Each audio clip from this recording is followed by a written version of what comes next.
Okay.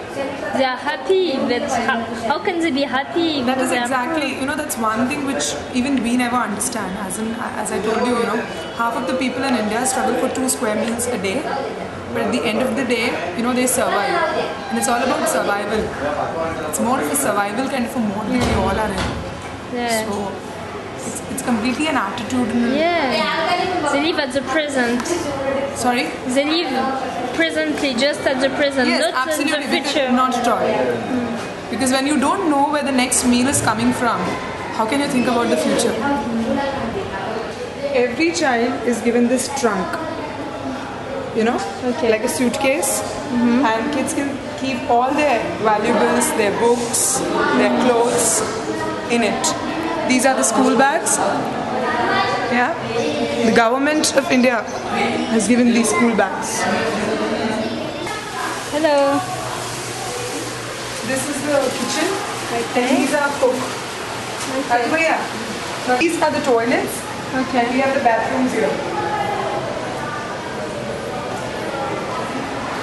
What do you think about the condition of children?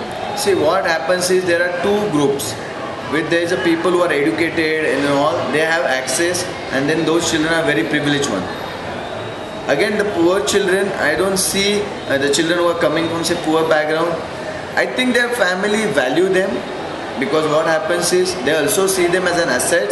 They also love them very much, because what happened is when we sent these children, a child from Bombay who was working, we took him to his native place. And then his father and mother, sometimes said, oh, we were not aware that our children were in such an abusive condition. So nobody wants to put their children into abusive condition. Sometimes they don't have choice, and sometimes they are, cheated. So I think cheated in the sense the people who traffic children, so they go to village and they say, oh, your child will be very good, we will look after your child in the city. Once they get the child from village to city, then they abuse them. What do you think about the state, about this question of children? They try really to do something, or they are lazy? They try how? No, nowadays, see, within last 2 years, now this law is of 1986. So the law is 21-year-old, but it was not functional. What has happened in last 2 years, the law has become functional. Now people are using the law. They are coming forward and they saying, we don't want our children working.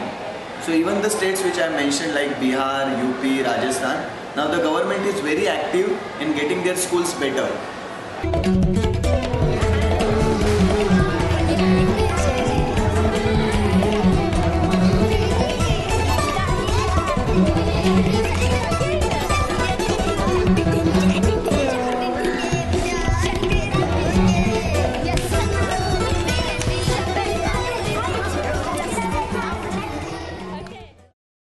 Heroism.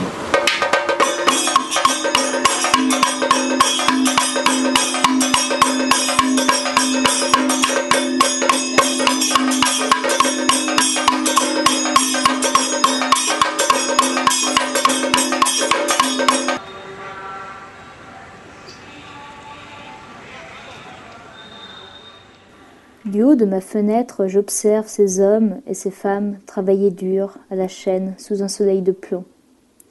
Ils semblent tous lasses, fatigués, et donnent l'impression de se traîner. Un vieil homme qui a du mal à marcher remplit des seaux de sable. Il fait peine à voir. La vie est dure en Inde. Les associations humanitaires sont très nombreuses, mais malgré tout, elles ont du pain sur la planche. La croissance économique est époustouflante, mais elle ne profite pas à tous. Les inégalités se creusent encore. La situation est tellement dramatique, d'un point de vue sanitaire particulièrement, qu'on pourrait penser que les humanitaires accomplissent un travail de fourmi là-dedans. Mais ils ont tout de même une action efficace. Ce voyage d'1 mois et demi est fini. Je m'apprête à rentrer. Je suis contente d'avoir réalisé ce périple et rencontré tous ces gens, toutes ces associations. J'ai mené à bien mon projet, car j'ai pu observer le travail d'associations humanitaires variées. Mais malgré tout, je me sens un peu seule. Je suis fatiguée et heureuse de rentrer. Parcourir l'Inde en solitaire est épuisant.